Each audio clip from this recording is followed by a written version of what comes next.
Selamat malam semuanya. Perkenalkan, namaku Luh Ayu Nanami Krisnasanti Eva Susila atau yang biasa dikenal dengan Nanami. Nah, aku sekarang mahasiswa semester 7, mau ke semester 7 dari Fakultas Kedokteran Universitas Diponegoro. Jadi aku angkatan 2017. Nah, sekarang aku bakal sharing-sharing ke kalian tentang gimana kehidupan perkuliahanku di kedokteran umum Fakultas Kedokteran Universitas Diponegoro. Nah, jadi untuk yang pertama, jadi untuk pertanyaan yang udah masuk, itu yang pertama ada jalur masuk dari Fakultas Kedokteran Universitas Diponegoro.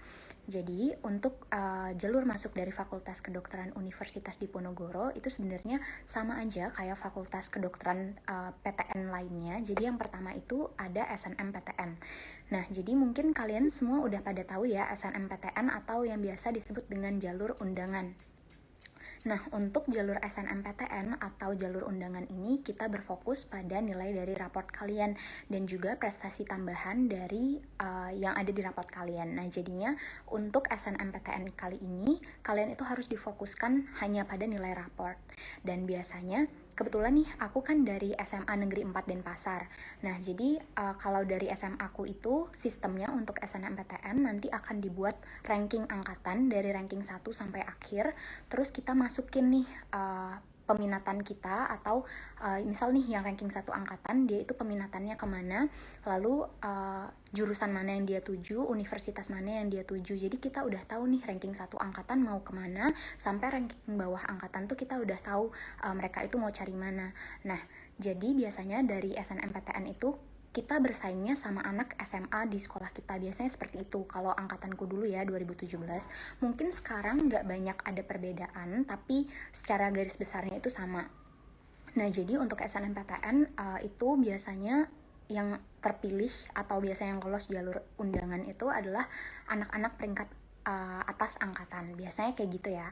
Nah, itu untuk SNMPTN. Selanjutnya untuk SBMPTN, nah itu sebenarnya kalian udah tahu ya kalau SBMPTN itu seleksi nasional, dia biasanya tes tulis atau sekarang CBT ya, karena sekarang kan namanya kalau nggak salah UTBK ya. Jadi kalau di angkatanku dulu 2017 itu namanya SBMPTN, mungkin nggak jauh beda sama angkatan kalian. Sebenarnya untuk SBMPTN ya sama, kita mengerjakan beberapa soal, bukan beberapa sih, cukup banyak soalnya kita kerjakan untuk SBMPTN. Dan untuk persiapan dari SBMPTN mungkin nanti aku bakal cerita juga.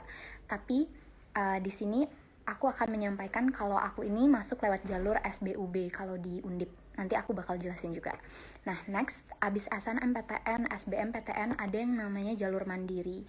Kalian udah cukup tahu nih kalau jalur mandiri itu kalau di angkatanku dulu itu masih menggunakan tes tulis gitu. Nggak tahu ya kalau sekarang. Kalau sekarang kan sistemnya agak beda, mungkin mandiri itu diambil dari nilai UTBK atau mungkin sistemnya agak berbeda. Jadi nanti kalian bisa terus pantengin untuk info-info lebih lanjut tentang tes mandiri di Undip. Nah, itu yang pertama ada SNMPTN, SBM, lalu mandiri.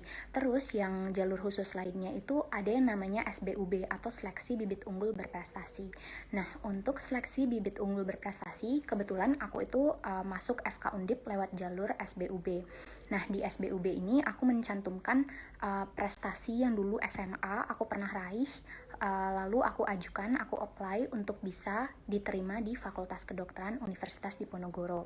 Nah, kebetulan waktu itu aku kan apply-nya jalur SBUB. Jadi saingan-sainganku itu orang-orang yang mengajukan prestasi juga. Jadi untuk SBUB ini seleksinya itu lebih ke prestasi yang kalian ajukan.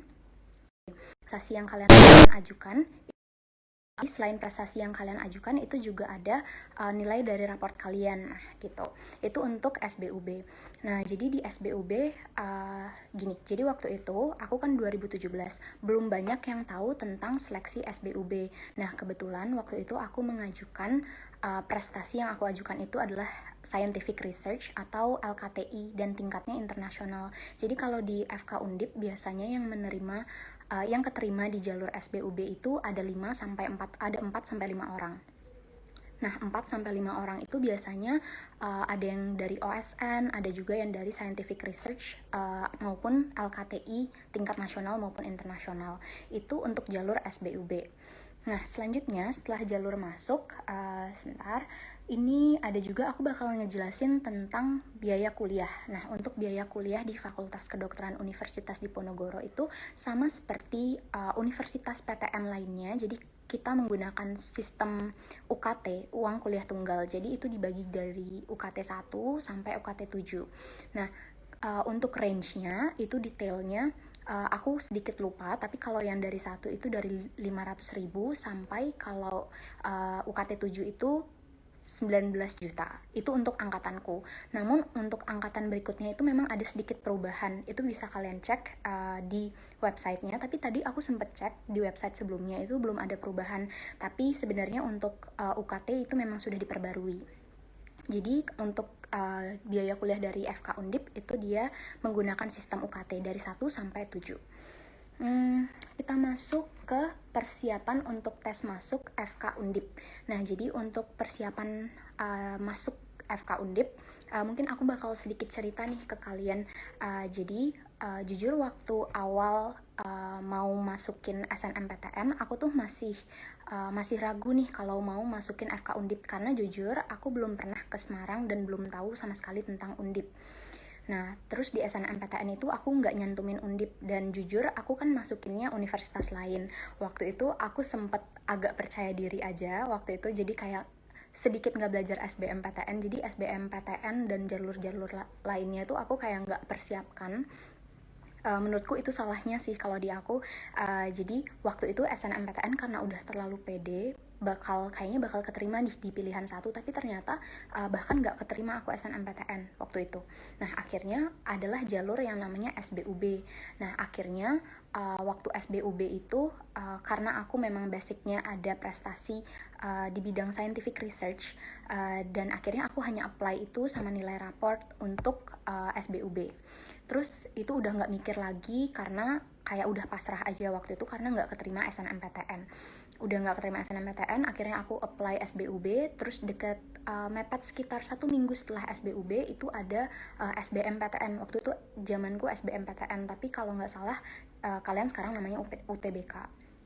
Nah, kalau di SBMPTN itu aku mempersiapkannya itu jadi gini, mungkin kalian juga ada yang les bimbel.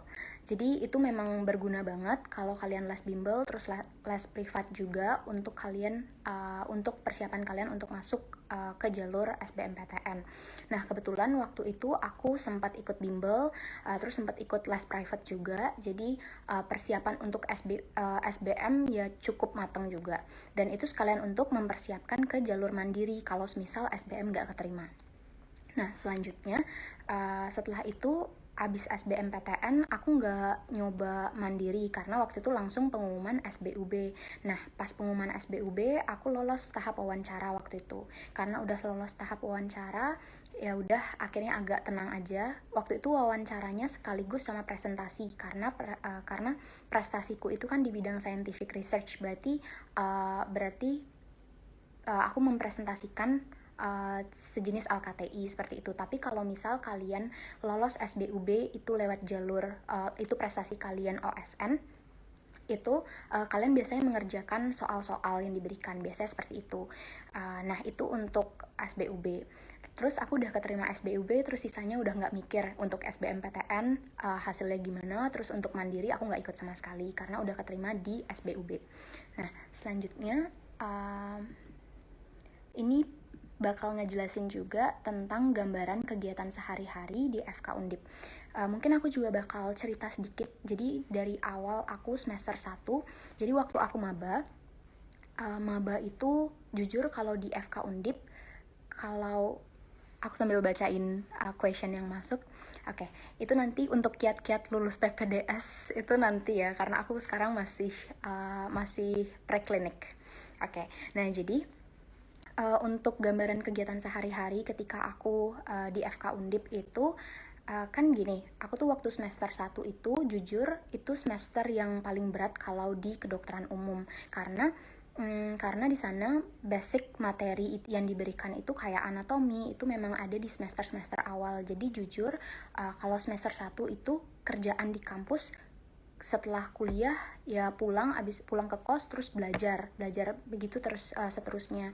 Nah itu untuk semester awal-awal. Jujur semester awal itu bisa dibilang semester yang cukup berat kalau di kedokteran umum Undip, karena memang basic materi yang diberikan mulai dari anatomi, lalu praktikum, lalu masih banyak tugas-tugas yang diberikan tuh biasanya di semester awal. Jadinya kegiatanku sehari-hari di semester 1 itu kuliah pulang belajar. Jadi organisasi itu masuknya nanti ketika sudah masuk ke semester 3. Nah, jadi semester 1, semester 2 masih fokus mendalami materi, terus masih fokus juga beradaptasi, karena jujur kan aku merantau. Mungkin kalau kalian yang nantinya ingin merantau juga, nanti kalian pasti juga bakal ngerasain gimana sih rasanya merantau, gimana sih struggle-nya kalian ketika kalian berada bukan di wilayah kalian. Dan jujur semester 1, semester 2 itu memang masa-masa adaptasi. Dan di semester 1 itu aku benar-benar fokus mendalami materi yang memang menjadi basic dari kedokteran. Nah, setelah itu masuk ke semester 3. Nah, di semester 3 itu baru aku mulai ikut organisasi. Waktu itu masih jadi member. Dan waktu itu aku ikutnya himpunan mahasiswa, ikut juga keluarga Hindu Dharma, itu organisasi keagamaan, lalu juga ikut AMSA waktu itu.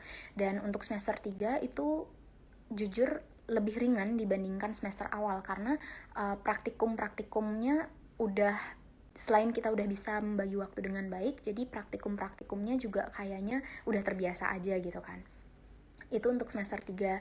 Terus semester 4 itu semester 4 mulai apply jadi asisten mahasiswa atau asisten dosen kalau aku waktu itu semester 4 apply-nya di bidang fisiologi, dan waktu itu kan keterima. Nah, jadi semester 4 itu udah mulai membagi waktu antara akademik, terus antara organisasi, terus antara ngasistensi, terus juga waktu itu aku semester 4 udah mulai ikut lomba-lomba,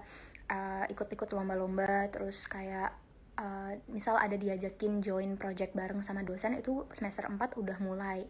Dan jujur di semester 4 itu benar-benar agak sulit sih untuk ngebagi waktunya, tapi jujur waktu semester 4 itu jadinya tahu yang mana skala prioritas nomor 1 dan seterusnya. Jadi benar-benar kalau nanti kalian baru masuk nih jadi maba di kedokteran umum, kalian tuh nggak usah ngerasa kalian itu kok rasanya useless ya, kerjaannya cuma kuliah pulang. Padahal memang semester awal atau semester 1 itu memang masa adaptasi. Jadi kalaupun kalian semester 1 itu ngerasa kalau kerjaan kalian cuma kuliah terus pulang, itu nggak masalah, karena nanti aku rasa kalian memang ada proses pengembangan diri kalian. Nanti mungkin semester 3 baru kalian ikut ataupun join organisasi atau lomba-lomba. Jadi dinikmati aja prosesnya.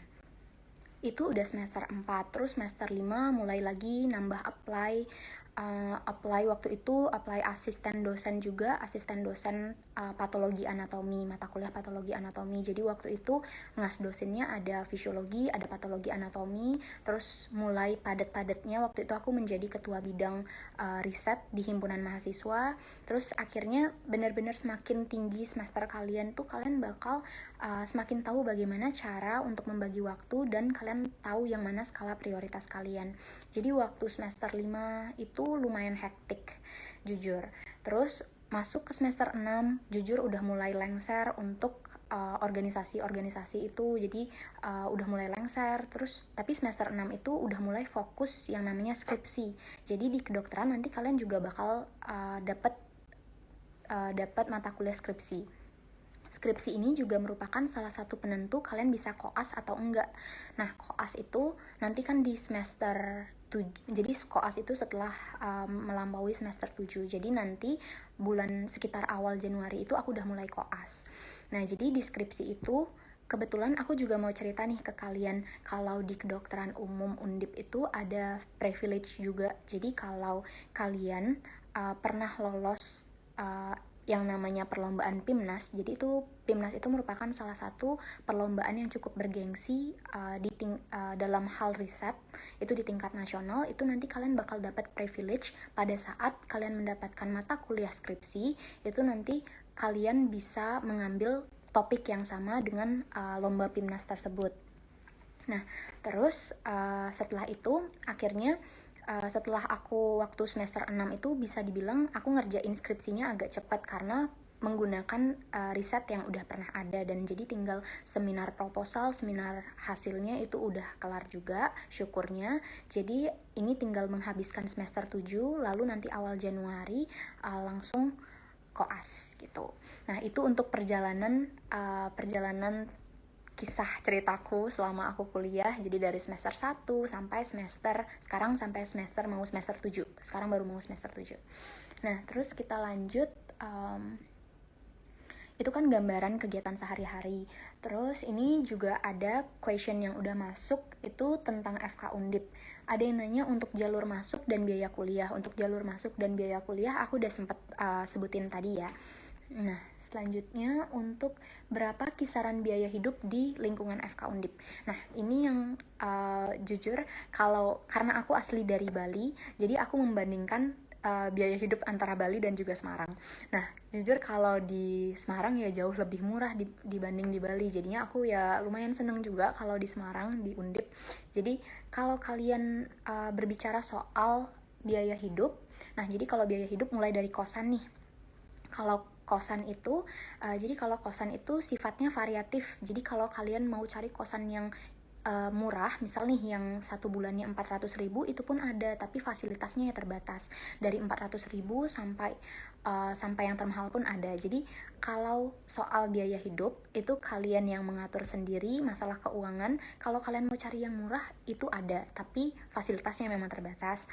Dan jujur kalau di Semarang itu memang hemat sih. Kalau untuk makanan juga hitungannya hemat, karena jadi kalau aku pagi sama siang itu makannya kan di kantin, dan harga makanan di kantin juga sekitaran 10 ribuan ke atas juga udah dapat. Terus malamnya GoFood. Ya gitu sih setiap harinya kalau di Undip. Kalau aku sendiri itu untuk kisaran biaya kuliah. Nah, terus pertanyaan selanjutnya itu apakah memungkinkan mendapatkan beasiswa di Undip? Nah, jadi sedikit informasi juga, for your information aja, aku juga salah satu penerima beasiswa, itu namanya beasiswa unggulan. Nah, beasiswa unggulan ini sejenis beasiswa prestasi gitu. Jadi kalian saingannya itu adalah orang-orang yang meng-apply prestasi juga. Jadi untuk beasiswa unggulan, waktu itu kan aku dapat beasiswa unggulan dan tercover untuk biaya kuliah, itu biaya UKT, itu aku benar-benar dapat full dari beasiswa unggulan dari semester 1 sampai semester 7. Terus juga dapat biaya buku, terus biaya per bulannya juga dapat. Nah, itu keuntungan yang aku dapat selama aku keterima di beasiswa unggulan. Sebenarnya selain beasiswa unggulan juga ada beasiswa lainnya. Contohnya ada beasiswa waktu itu ada beasiswa Tanoto juga. Habis itu juga ada beasiswa XL Future Leaders yang sekarang banyak di apply sama orang-orang juga, tapi tentunya dengan fasilitas yang berbeda-beda gitu. Nah, jadi untuk pertanyaan apakah memungkinkan untuk mendapatkan beasiswa untuk kuliah di FK Undip, itu sangat memungkinkan. Jadi intinya benar-benar kalian yang inisiatif sendiri untuk mencari informasi dari beasiswa, karena sekarang untuk mau kuliah dan mendapatkan beasiswa itu nggak sulit gitu. Nah, kita lanjut ke pertanyaan berikutnya. Nah, untuk organisasi kedokteran di FK Undip itu apa aja? Nah, jadi untuk organisasi di FK Undip itu cukup banyak. Jadi dari ruang lingkupnya kecil itu ada himpunan mahasiswa. Nah, sambil jawabin juga nih pertanyaannya ada tentang beasiswa unggulan, mumpung nggak kelewat. Beasiswa unggulan itu hanya ada di Undip saja kah? Enggak, jadi beasiswa unggulan itu seleksinya tingkat nasional. Jadi kalian dari universitas lain pun itu kalian bisa ikut seleksi dari beasiswa unggulan gitu. Nah, terus untuk organisasi yang ada di kedokteran itu ada banyak banget, mulai dari ruang lingkup yang terkecil itu ada himpunan mahasiswa. Nah, jadi kebetulan aku juga ikut himpunan mahasiswa, kebetulan jadi ketua bidang risetnya. Terus selain ada himpunan mahasiswa, ada juga BEM. Nah, jadi untuk BEM kebetulan aku nggak ikut waktu itu. Terus untuk AMSA ini juga memang organisasi anak kedokteran banget. Terus ada juga yang nanya ada CIMSA atau enggak. Kebetulan di FK Undip itu nggak ada CIMSA.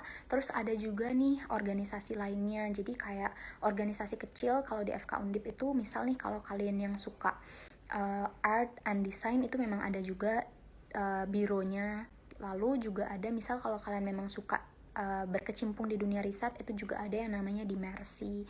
Terus kalau kalian anak pencinta alam juga bisa ikut join biro Maladika kalau di Undip gitu.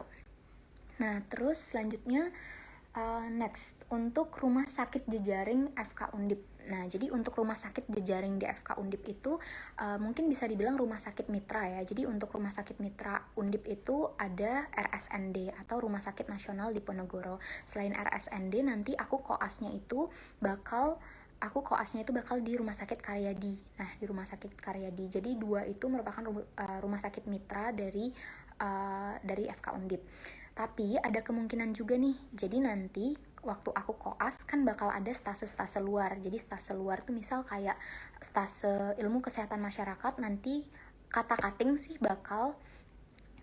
itu nanti aku bakal ditempatin di Jepara gitu. Jadi ada beberapa stase yang ditempatkan agak jauh dari Semarang gitu. Nah terus lanjut ke pertanyaan berikutnya itu, nah tiap praktikum ada biaya tambahan nggak? Nah, jadi ini pertanyaannya banyak juga, aku sempat ditanya juga, sempat lewat DM, aku tuh sempat ditanyain. Jadi, kalau misal tiap praktikum apakah ada biaya tambahan atau enggak? Jawabannya itu enggak, karena itu udah diambil dari pembayaran UKT kalian. Jadi, ketika kalian praktikum itu benar-benar udah nggak ada bayar apa lagi. Oh ya, ini sambil jawabin juga pertanyaan yang sempat udah masuk. Jadi pertanyaannya, oh iya ini ada yang bilang dari Hanison, beasiswa unggulan katanya tahun ini nggak buka kak. Nah untuk itu infonya aku belum sempat dengar lagi apakah tahun ini buka atau enggak. Nah ini ada juga yang nanya, cara dapetin beasiswa unggulan gimana kak? Seleksinya dari awal daftar apa pas udah keterima jadi maba? Nah jadi gini, untuk seleksi dari beasiswa unggulan ini itu kalian bakal dapat infonya setelah kalian jadi maba. Nah, jadi untuk seleksinya itu kalian mencantumkan prestasi di tingkat apapun itu, mulai dari kabupaten, nasional sampai internasional. Itu kalian nyantumin prestasi. Selain prestasi, kalian juga mencantumkan esai. Esai kenapa? Esainya waktu itu kalau nggak salah temanya itu tentang generasi muda. Terus selain esai, kalian juga mengajukan proposal kegiatan belajar kalian gitu. Terus nanti kalau udah lolos seleksi berkas, kalian bakal ada wawancara. Itu untuk seleksi beasiswa unggulan. Oke. Oke, nih sambil jawab dulu pertanyaan yang udah masuk lagi. Oh iya, ini ada yang tanya juga, apakah pelaksanaan koas di FK Undip tidak tertunda seperti FK lain, mengingat sekarang masih hektiknya COVID. Nah, jadi untuk koas, jadi waktu itu cutting aku sempat cerita juga untuk koas, agak sedikit tertunda. Jadi untuk koas waktu itu sempat diadakan online, terus nanti Agustus ini, pertengahan Agustus katanya mulai lagi untuk koas offline-nya gitu. Jadi nah, kita lanjut ke pertanyaan berikutnya. Untuk pertanyaan berikutnya itu tentang narasumber. Oh, ini masih ada pertanyaan lagi tentang beasiswa unggulan. Biasanya berapa orang yang diterima untuk beasiswa unggulan? Nah, jadi untuk yang keterima di beasiswa unggulan itu dari tahun ke tahun itu agak berbeda deh. Jadi sebenarnya yang keterima itu banyak, tapi yang apply itu juga jauh lebih banyak. Jadi kayak perbandingnya jadi saingannya benar-benar ketat gitu. Nah ini, prestasi itu apakah prestasi pada waktu kuliah atau SMA kak? Nah jadi untuk prestasi ini untuk prestasi yang dimaksud mungkin untuk prestasi beasiswa unggulan ya. Nah, jadi untuk prestasi untuk beasiswa unggulan itu yang kalian ajukan adalah prestasi SMA, karena beasiswa unggulan itu syaratnya adalah mahasiswa yang baru menginjak semester 1 maupun mahasiswa yang baru menginjak semester 3 gitu. Jadi kalau semester 1 kalian mau apply beasiswa unggulan dari semester 1, berarti kalian prestasi yang kalian cantumkan itu adalah prestasi SMA gitu. Oke, kita lanjut ke tentang narasumber. Kenapa narasumber memilih jurusan kedokteran? Ini aku juga bakal sedikit cerita ke kalian. Jadi sebenarnya aku sama sekali, jadi waktu aku kelas 3 SMA itu benar-benar bingung nih mau masuk jurusan apa. Dan kebetulan karena orang tuaku basicnya sama sekali nggak ada yang kedokteran, sama sekali nggak ada yang kesehatan, justru keluargaku itu lebih ke ekonomi dan bisnis gitu. Jadi aku kan pengennya ngambil manajemen bisnis, tapi waktu itu sedikit dilanggar gitu, sedikit dilarang gitu sama orang tua. Jadi orang tua bilang kenapa nggak ngambilnya kedokteran. Akhirnya setelah tak pikir-pikir, lalu setelah aku mengingat juga, aku itu ada basic lomba-lomba di bidang scientific research tentang biologi gitu, jadi kan nggak jauh dari kedokteran. Makanya aku berpikir bahwa mungkin kalau aku ngambil kedokteran kayaknya masih bisa ya gitu. Akhirnya waktu itu aku sama orang tua sempet kayak buat perjanjian, jadi kita make a deal gitu.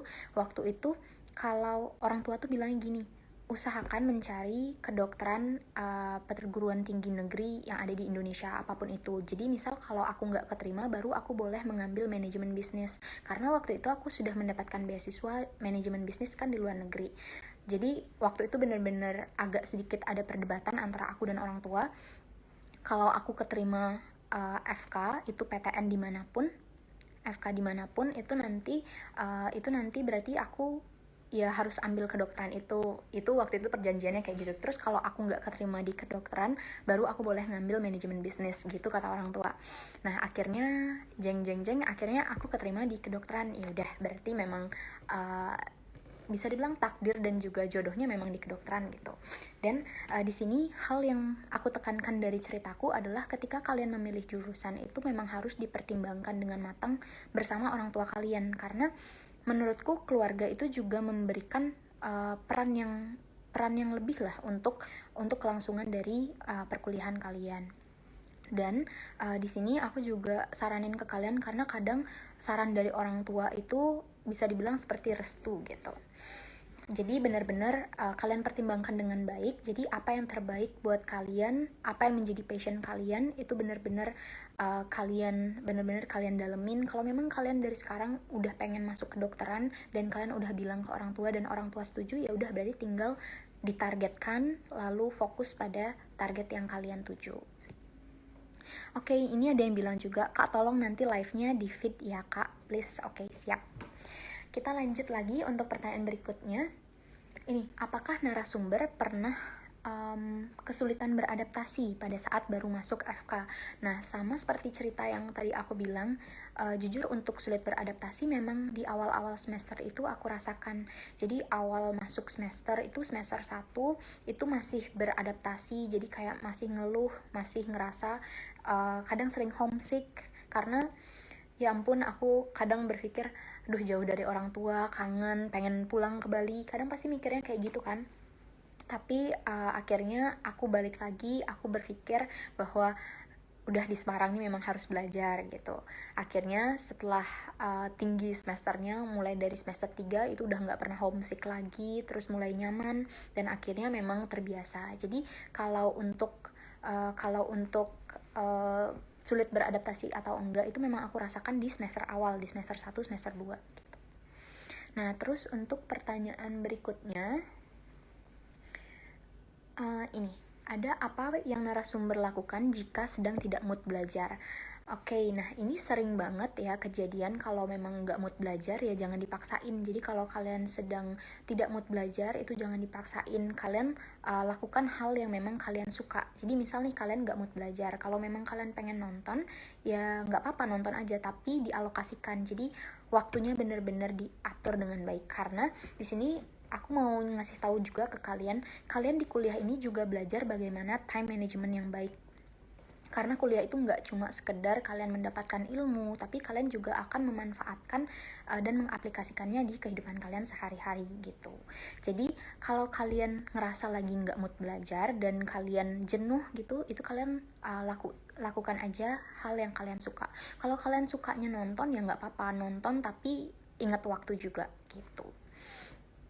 Nah terus lanjut, pertanyaan berikutnya, menurut narasumber mata kuliah apa yang dirasa sulit? Nah jadi untuk mata kuliah yang dianggap sulit itu apa ya, jadi kalau mata kuliah yang sulit itu mungkin basicnya yaitu anatomi. Jadi mungkin banyak orang juga yang ngerasa bahwa kuliah anatomi itu berat. Memang sih berat karena kita tuh belajar basic kedokterannya langsung, dan bagaimana kita waktu praktek itu kan kita langsung sama kadavernya, jadi kita benar-benar tahu dan kita benar-benar belajar ini bagian apa sih gitu. Dan jujur untuk ngafalnya kan agak berat seperti itu.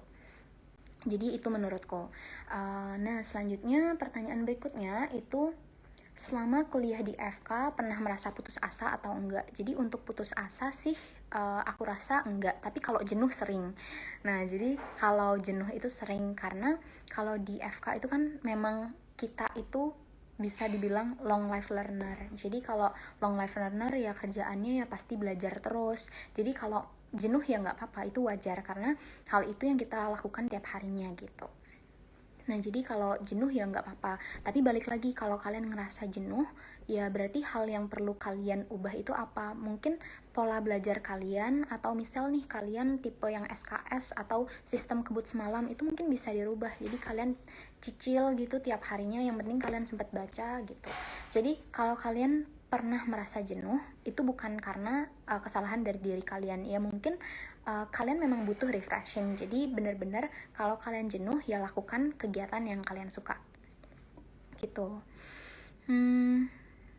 Nah ini sambil juga menjawab pertanyaan yang masuk ya. Jadi Kak, kalau masuk FK harus pinter bahasa Inggris. Nah jadi di sini untuk pinter itu cakupannya agak luas ya, tapi kalau masuk FK itu kan banyak juga nih baca-baca jurnal dalam bahasa Inggris. Jadi paling tidak kalian itu bisalah membaca atau screening bahasa Inggris gitu. Dan waktu itu ada ketentuan juga kalau misal kalian mau mendapatkan gelar cum laude itu harus ada nilai TOEFL minimal 450. Jadi paling tidak bahasa Inggris ya bukannya yang pinter sih, tapi yang penting kalian paham gitu. Nah ada juga ini, Kak kalau pengen jadi dokter keluarganya harus berlatar belakang dokter kah? Jadi mungkin yang nanya kelewatan sih tadi ya waktu aku ngejelasin. Kebetulan aku bukan dari keluarga dengan latar belakang dokter gitu. Jadi benar-benar stigma itu benar-benar harus dihilangkan. Kalau kalian dari background keluarga yang bukan dokter itu nggak masalah. Tetap aja kalau kalian memang passionnya di kedokteran nggak apa-apa, dikejar aja kedokteran gitu. Kita lanjut dulu ke pertanyaan yang udah masuk. Nah gini, tugas di FK Undip kayak gimana Kak? Jadi untuk tugas di FK Undip kalau semester awal itu agak berat dalam artian karena setiap kalian praktikum, nanti sebelum praktikum kalian akan ada asistensi. Nah asistensi itu kan nanti kalian sama, asistensi itu bakal sama asisten dosen gitu kan. Terus itu juga selain asistensi kalian bakal ada pretest juga. Jadi itu membuat kalian harus spare waktu kalian untuk belajar juga untuk praktikum. Nah jadi setelah pretest bakal ada praktikum. Setelah praktikum nanti kalian bakal ada post-test, biasanya ada post-test, terus biasanya abis post-test bakal ada responsi. Nah responsi ini biasanya tanya jawab sama dosen pembimbing kalian. Dan sebenarnya dari 5 rangkaian itu juga bisa dibilang tugas sih. Jadi ya mungkin semester awal itu semester 1, semester 2 itu tugasnya lebih banyak dibandingkan dengan semester atas gitu. Tapi nanti lain cerita kalau kalian udah memasuki fase klinik itu di nantinya misal koas itu mungkin bakal jauh lebih berat juga tugasnya. Nah gitu ya. Terus kita bakal lanjut dulu ke pertanyaan berikutnya, itu ini. Apa saja suka duka kuliah di FK Undip? Jadi ini sebenarnya suka duka in general aja, bukan hanya di FK Undip. Jadi sebenarnya kalau dukanya dulu ya. Jadi kalau duka kuliah di kedokteran itu kuliahnya lama, kalian lulusnya lama, harus belajar terus, ya itu bisa dibilang duka sih. Tapi kalau kalian udah terbiasa, kalian itu bakal jadi suatu kebiasaan dan menurutku mungkin bakal mengasyikkan aja sih. Jadi mungkin awal-awal ngerasa, duh salah nih, nyesel nih kuliah kedokteran. Pasti awal-awal kadang mikirnya kayak gitu, tapi setelah dijalanin nanti kalian bakal terbiasa gitu. Itu untuk dukanya. Nah kalau sukanya itu kalau kuliah di kedokteran, nanti pas kalian udah lulus dokter mungkin kalian bakal ngerasain sukanya gitu. Terus lanjut ke pertanyaan berikutnya, sepenting apa IPK di kedokteran? Menurutku apapun itu yang berkaitan dengan akademik itu selalu aku sebut penting, karena kenapa aku sebut penting, karena aku pengennya bahwa IPK ini kan juga merupakan salah satu indikator dari penilaian akademik ya jelas. Jadi menurutku ya ini memang pasti berpengaruh buat kedepannya. Walaupun banyak juga yang bilang udahlah IPK nggak usah dipikir, tapi lain cerita kalau ini dari sudut pandangku. Aku mikir bahwa apapun itu yang bersangkutan dengan akademik itu pasti selalu mempunyai impact lah buat kita kedepannya. Jadi kalau ditanya IPK itu penting atau enggak, menurutku penting. Nah, terus ini ada yang nanya bagaimana cara narasumber untuk mempersiapkan diri saat masuk kedokteran Undip. Jadi waktu itu, tadi aku udah sempat jelasin jadi bagaimana aku mempersiapkan dari SNMPTN, SBM, SBUB, dan juga misal mandiri. Aku udah sempat jelasin di awal, tapi mungkin aku bakal tekankan juga nih ke kalian. Jadi kan waktu itu aku udah apply SNMPTN. Jujur aku kan waktu itu sangat percaya diri bakal keterima di SNMPTN. Tolong hilangkan rasa itu, karena bener-bener banyak juga teman aku yang pengalamannya sama kayak aku, ngerasa bahwa ketika dia udah pede nih bakal masuk di SNMPTN, tahu-taunya nggak lolos, itu bener-bener bisa dibilang kan sakit banget ya kayak gitu. Jadi bener-bener jangan terlalu berekspektasi lebih atas sesuatu hal yang hasilnya itu belum kelihatan gitu. Jadi tetap persiapkan untuk SBM, SBUB, dan juga mandiri gitu. Kita lanjut ke pertanyaan berikutnya. Ini, apakah sebelum masuk ke kedokteran pernah mengikuti olimpiade saat masih SMA? Jadi kalau untuk olimpiade itu sebenarnya aku enggak, kalau OSN gitu enggak, tapi aku ikutnya lomba-lomba di bidang scientific research. Aku udah sempat bilang sebelumnya, jadi lomba-lomba LKTI itu aku lumayan sering ikut di SMA. Terus kalau OSN itu enggak sih kalau aku. Jadi yang penting kalau aku waktu itu SMA ikutnya LKTI, mungkin yang dari nasional baru internasional gitu. Oke, kita masuk lagi ke pertanyaan berikutnya. Organisasi apa yang diikuti oleh narasumber? Nah, jadi untuk organisasi udah sempat aku juga bahas tadi. Organisasi aku ada ikut HIMA atau Himpunan Mahasiswa, lalu aku ada ikut organisasi di tingkat universitas, itu organisasi keagamaan. Lalu ada juga aku ikut organisasi AMSA. Terus aku juga ada ikut organisasi yang namanya Youth Yayasan Kanker Indonesia, cabang Semarang. Gitu. Nah, lanjut ya. Ini, bagaimana cara narasumber membagi waktu antara organisasi dan kuliah? Ini banyak banget juga yang nanya. Biasanya kalau aku ngisi jadi narasumber, sering banget yang ditanyakan bagaimana cara mengatur waktu. Nah, jadi sebenarnya aku tuh dulu juga nggak bisa membagi waktu dengan baik, tapi setelah berjalannya waktu, ternyata aku bisa membagi waktu dengan baik karena aku memahami yang namanya skala prioritas. Jadi dalam hidup kalian, jadi nanti waktu kalian kuliah, kalian harus tahu yang namanya skala prioritas kalian. Prioritas nomor 1 kalian itu apa? Misal, kalau aku sendiri skala prioritasku nomor 1 ya akademik. Jadi akademik ini nggak boleh diganggu-gugat. Jadi nomor 1 akademik, baru aku masuk ke perlombaan, baru organisasi. Nah, jadi dari 3 ini untuk yang menjadi skala prioritas aku selama kuliah. Jadi kalau aku, misal nih kan kalau di Undip itu kuliahnya sampai jam 4, jadi dari jam 8 sampai jam 4 sore. Nah, jadi jadi jam 8 sampai 4 sore itu benar-benar di kampus ngedengerin lecture dari dosen. Terus biasanya nanti pas semester atas itu kan aku ikut organisasi. Nah, pas udah ikut organisasi itu biasanya bakal ada rapat-rapat gitu kan. Jadi biasanya kalau aku, waktu itu kan aku menjadi ketua bidang riset.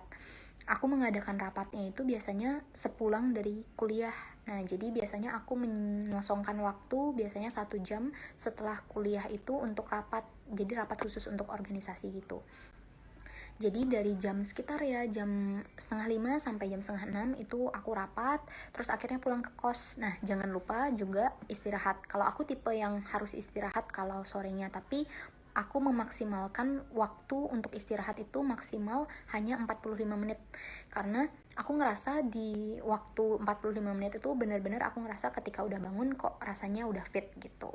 Jadi waktu aku udah menghabiskan waktu di kuliah, terus organisasi, terus aku istirahat 45 menit, setelah istirahat baru bisa mengerjakan atau bisa produktif dengan kegiatan yang lainnya. Nah, produktif dengan kegiatan lainnya ya biasanya kalau nggak ngerjain tugas, itu biasanya baca-baca lagi materi dari dosen, atau enggak biasanya aku mengerjakan project penelitian dengan fakultas lain. Waktu itu aku sempat ikut lomba juga dengan fakultas di lain selain kedokteran gitu. Nah, lanjut ya. Nah, selanjutnya kita masuk soft skill apa yang dibutuhkan untuk menjadi seorang dokter. Nah, jadi untuk soft skill, jadi yang utama menurutku adalah communication skill. Karena gini, jadi di kedokteran itu nanti kan kalian bakal sering nih ada ujian, dan salah satu ujian yang terkenal di kedokteran itu disebut namanya OSCE. Nah, OSCE itu merupakan ujian komunikasi antara pasien dan juga dokter. Jadi di sana waktu kalian mengikuti ujian OSCE, kalian itu ibaratnya sudah dokter dan kalian bakal ada pasien standar di sana gitu. Dan makanya di sini aku bilang communication skill itu juga termasuk penting dalam ketika kalian masuk kedokteran. Selain communication skill, itu juga interpersonal skill. Jadi interpersonal skill itu meliputi pengembangan diri kalian, pengembangan diri as in bagaimana pengetahuan kalian terhadap mata kuliah dari kedokteran itu gitu. Jadi nggak hanya pinter ngomong, tapi memang ada otaknya gitu. Nah, selain itu yang terakhir mungkin menurutku untuk skill, kalau yang untuk koas itu biasanya yang paling sering digunakan itu adalah teamwork. Jadi karena nanti waktu koas itu kan bakal dibagi per grup gitu, jadi otomatis harus pinter-pinter berkomunikasi dengan grup kalian, lalu harus benar-benar teamworknya benar-benar dijaga gitu. Itu menurutku skill yang harus kalian tanamkan ketika kalian akan memasuki kedokteran umum. Tapi di sini balik lagi, kalau kalian memang nggak punya skill itu ya nggak apa-apa. Yang penting nanti ketika kalian udah masuk kedokteran itu baru kalian belajar seiring dengan waktu berjalan. Jadi bener-bener dinikmati aja prosesnya, nggak usah terburu-buru. Yang penting kalian menikmati kalian di kuliah di kedokteran gitu. Nah, kita lanjut. Kalau sibuk tidurnya jam berapa? Oke, jadi untuk kalau sibuk, jadi jujur kalau masalah tidur, aku sendiri kalau masalah tidur itu semester 1, awal-awal semester itu aku memang orangnya kan sulit tidur gitu, karena kebiasaannya juga tidurnya agak larut, dan ini bener-bener gak bagus sih menurutku. Jadi waktu itu semester 1 aku baru tidur biasanya jam 2 pagi gitu. Itu pun karena ngerjain tugas dan ngerjain hal-hal lain yang menurutku itu menjadi skala prioritasku. Tapi balik lagi, kalau kalian memang ingin spend waktu tidur kalian itu lebih lama ya nggak apa-apa, itu tuh semua kalian yang atur gitu. Nah, jadi waktu itu aku tidurnya kebetulan sekitar jam 1-2 pagi, karena balik lagi aku orangnya kadang suka insomnia gitu. Nah, terus bangunnya ya seperti biasa jam 6 gitu. Terus biasanya kalau ujian dan kalau ngerasa materinya belum terpenuhi, kadang memang tidurnya itu bakal sedikit terkuras gitu. Ini kita lanjut ke pertanyaan berikutnya. Kelebihan pilih jurusan kedokteran dibandingkan dengan jurusan lain. Nah, untuk sebenarnya di sini aku nggak pernah yang membandingkan antara jurusan A, jurusan B, itu aku nggak pernah membandingkan. Asal di sini yang perlu aku tekankan ke kalian adalah satu, pilihlah jurusan yang menjadi passion kalian. Pilihlah jurusan yang menjadi target ataupun tujuan kalian. Pilihlah jurusan yang memang kalian cita-citakan. Dan di sini mau jurusan apapun itu, aku nggak pernah membedakan. Aku tidak pernah menganggap bahwa jurusan A, B, C itu jauh lebih penting, jauh lebih unggul. Itu aku nggak pernah membedakan satu sama lain. Yang penting di sini ketika kalian memilih jurusan, tentukanlah bahwa itu memang niat dari diri kalian dan orang tua juga merestui gitu. Jadi buat kalian maba di sini, kalian benar-benar pikirin lagi kira-kira kalian yakin nggak mau masuk kedokteran gitu. Oke, kita lanjut ke pertanyaan berikutnya. Oke, kita bakal bahas untuk pertanyaan yang kalian ajukan di live ini ya. Nah, jadi untuk pertanyaan yang udah masuk, oke. Nih, ada pertanyaan ini. Kak, rekomendasi buku yang harus maba FK Undip punya, Kak. Oke, nah ini buat untuk masalah rekomendasi buku, jadi biasanya untuk basic textbook yang kalian harus punya, menurutku adalah tentunya buku di bidang anatomi, fisiologi, biokimia. Nah, jadi untuk yang pertama, untuk buku anatomi, itu aku pakainya Sobota, kalau aku ya. Dan biasanya juga di FK Undip pada saat zamanku atau angkatanku, itu memang banyak yang pakai Sobota namanya. Lalu yang kedua, untuk fisiologi, itu kalian bisa pakai, kalau aku pakainya Sherwood. Itu untuk Sherwood, itu untuk fisiologi. Nah, selanjutnya untuk biokimia kalian bisa pakai Harper. Jadi kalau di FK Undip 3 buku itu biasanya dipakai sama maba gitu. Nah, ini ada pertanyaan lagi, kakak kehidupan sebagai anak FK gimana sama bagaimana ujian-ujiannya? Oh ya, aku belum cerita. Jadi di FK itu yang jadi duka lagi adalah ujiannya banyak banget, bisa dibilang, dan ujiannya itu beda dengan fakultas-fakultas lain. Jadi kalau di Undip, jadi kita tiap 2 minggu kan kuliah tuh lecture. Abis kuliah 2 minggu, itu nanti minggu ketiga kalian bakal ada ujian paruh. Jadi ujian paruh itu ujian teori gitu, CBT, pakai komputer.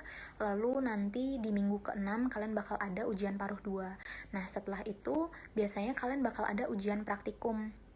Jadi untuk ujian yang dipraktikumkan itu biasanya ada fisiologi, ada anatomi, ada biokimia, dan bener-bener di kedokteran itu yang menjadi effort lebih buat kalian ketika kalian masuk ke kedokteran itu ya memang ujiannya cukup banyak gitu.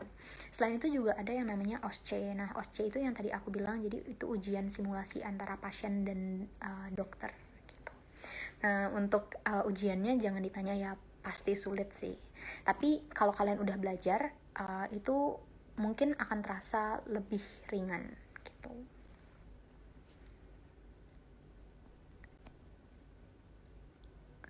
Oke, ini ada yang nanya juga ya. Nah, ini ada yang nanya juga biaya masuk FK Undip berapa. Tadi aku udah ngejelasin untuk biaya masuk itu kan pakai sistem UKT. Tapi aku di sini mau nambahin buat kalian yang masuk lewat jalur mandiri, nanti di Undip itu, di FK Undip itu kalian bakal ada yang namanya SPI. Jadi kalian bayar awal itu ada sekian. Kalau tahun-tahun sebelumnya aku kurang tahu ya kalau untuk SPI-nya berapa. Terus kalau masuk lewat jalur mandiri itu otomatis nanti masuknya di UKT 7 gitu. Sedangkan kalau nanti kalian masuknya lewat jalur SNMPTN, undangan, SBMPTN atau CBT, UTBK, namanya UTBK, itu kalau di angkatanku waktu 2017 itu berdasarkan UKT gitu. Kak, di Undip ada kelas internasionalnya nggak sih, Kak? Nah, jadi nah ini untuk pertanyaan ini, untuk fakultas kedokteran itu nggak ada kelas internasionalnya kalau di Undip. Kalau di Undip nggak ada untuk fakultas kedokteran. Tapi kalau fakultas lain seperti FEB, kalau nggak salah ya, FEB itu memang ada kelas internasionalnya. Tapi kalau di Undip untuk fakultas kedokteran itu belum ada kelas internasionalnya.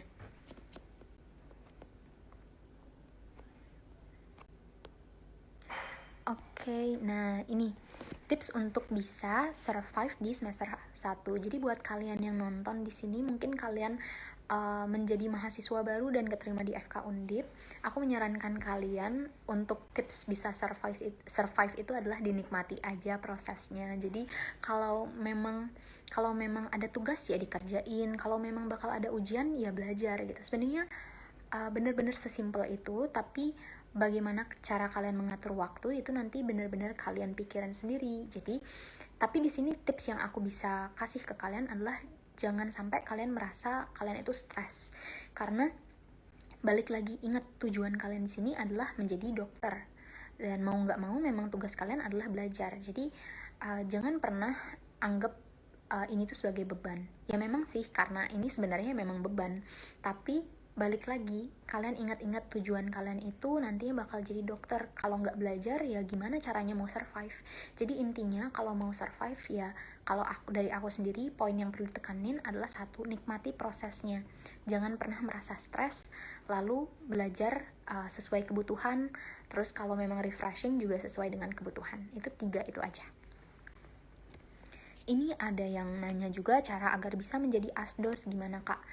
Untuk cara menjadi asdos itu nanti akan ada open requirement-nya sendiri. Jadi nanti bakal ada syarat-syarat tertentu. Mungkin waktu itu ada juga syarat IPK, ada juga syarat nilai. Jadi syarat nilai pada modul apa itu harus A. Jadi sebelumnya aku cerita juga kalau di Undip sistem kedokterannya itu adalah sistem modul. Jadi jadi sebenarnya sama aja kayak fakultas kedokteran di luar Undip itu sistemnya kan blok ya. Cuma ya sama aja sebenarnya antara modul sama blok. Antara modul dan blok itu dia sudah tersistem SKS berapa SKS yang bakal kita tempuh selama satu semester, selama semester 1 sampai semester akhir gitu. Jadi memang sudah tersistem gitu. Ini ada yang nanya, Kak mau tanya di FK Undip semester 1 langsung masuk ke matkul di FK-nya atau belajar dulu basic kayak di SMA, entah kimia atau biologinya. Nah, kebetulan kalau di Undip itu semester 1 kalian langsung masuk ke basic kedokteran. Jadi langsung belajar anatomi, fisiologi, tapi memang ada juga praktikum biologi. Jadi memang basic-basic seperti biologi itu memang kepake juga kok kalau nanti kalian masuk kedokteran, dan itu jelas ya kepake. Tapi pada saat semester 1 nanti yang kalian bakal pelajarin itu biasanya basic dari mata kuliah kedokteran itu sendiri. Biologi ada praktikumnya, terus anatomi, fisiologi gitu. Nah terus ini ada juga yang nanya ini,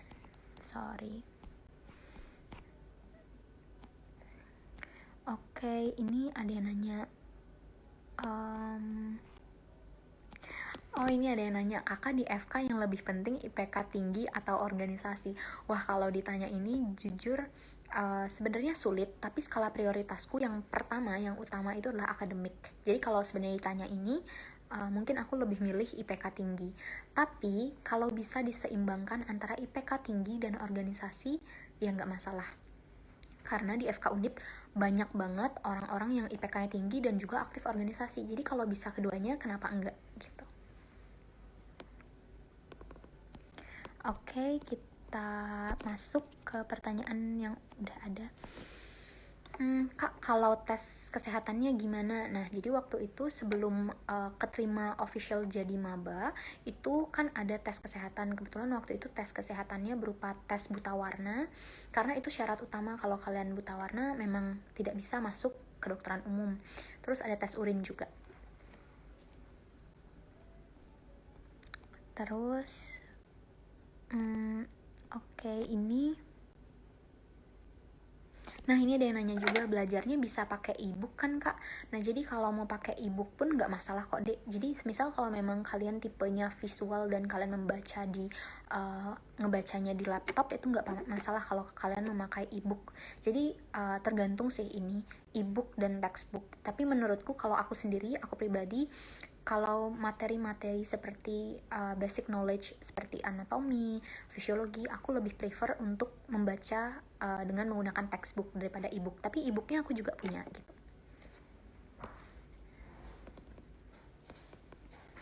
Ini ada yang nanya juga. Ini cara biar pertahanin semangat belajar. Untuk cara pertahanin semangat belajar itu aku kadang kalau misal aku lagi jenuh, sama yang kayak tadi aku udah cerita ke kalian, kalau aku udah jenuh, aku ngerasa kok rasanya capek banget, pengen istirahat, kalian kalau memang capek dan jenuh ya diistirahatkan, tapi ingat waktunya juga. Nah terus cara mempertahankan semangat, ya kalian balik lagi, masuk kedokteran itu merupakan suatu langkah awal kalian untuk menjadi dokter. Kalau kalian nggak belajar ya bakal sulit nanti ke depannya gitu. Jadi benar-benar yang menjadi semangat kalian adalah nanti kedepannya aku bakal jadi dokter. Jadi nggak boleh aku sia-siain kesempatan ini, ayo belajar gitu.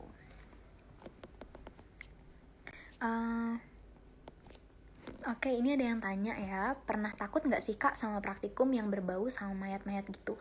Nah, untuk mayat atau kadaver, jadi di sini aku bisa cerita, sebenarnya kalau takut enggak, cuma kalau awal pas kalian praktikum anatomi itu memang agak kaget ya, karena wah ini pertama kali ngelihat kadaver atau mayat gitu. Terus mikirnya, ya sebenarnya mikirnya nggak mikir kemana-mana sih, cuma kalau takut ya sedikit. Terus karena bau formalinnya agak menyengat, jadi kadang mata memang perih banget kalau misal sedang praktikum anatomi. Itu sih yang cerita-cerita lucu kalau sedang praktikum. Kalau takut sih enggak sih sebenarnya. Kita lanjut ya ke pertanyaan berikutnya. Ini kakak yang lulus esket belum 3 tahun ya, ini ada yang nanya kayak gini. Nah kebetulan memang aku skripsinya lebih awal, lebih cepat hitungannya, karena sama seperti yang aku bilang tadi, waktu itu aku sempat menang lomba, akhirnya skripsinya bisa memakai tema yang sama dengan perlombaan tersebut, jadinya bisa dibilang memang skripsinya lebih cepat. Tapi untuk official esketku nanti setelah bisa dibilang nantilah setelah wisuda ini, mungkin Desember gitu.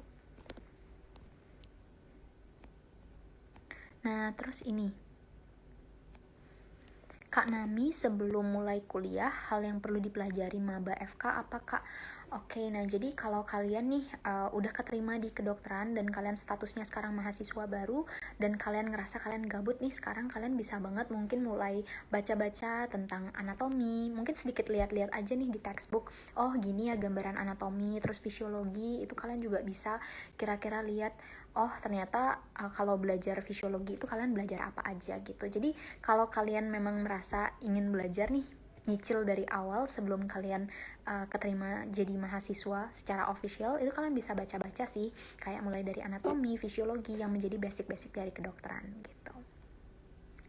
Nah oke, jadi karena ini waktunya udah mau habis, untuk pertanyaan terakhir itu adalah untuk pesan dan kesan untuk calon dokter Indonesia.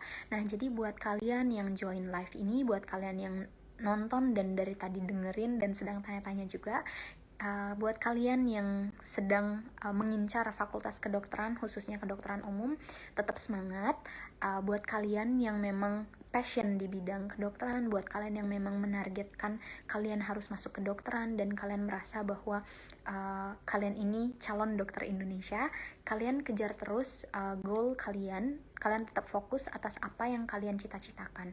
Dan ketika kalian sudah fokus atas apa yang kalian cita-citakan, aku sendiri pun yakin, dan kalian harus yakin juga pada diri kalian, it will make happen gitu. Jadi apapun yang kalian lakukan, kalian harus ingat bahwa sesuatu yang kalian lakukan nantinya akan menjadi suatu kenyataan, seperti itu ya. Jadi karena waktunya memang udah mau habis, aku mau bilang ke kalian nih, buat kalian tetap semangat, intinya benar-benar semangat dulu lah, apalagi di situasi pandemik seperti ini, tetap jaga kesehatan dan ikuti protokol kesehatan yang berlaku. Jadi kalau kalian ada mau tanya-tanya bisa DM aku juga, dan semoga kalian yang ngincar kedokteran umum atau sekarang jadi mahasiswa baru tetap semangat buat menargetkan kedokteran umum itu buat sebagai langkah awal kalian menjadi dokter. Sekian dan terima kasih.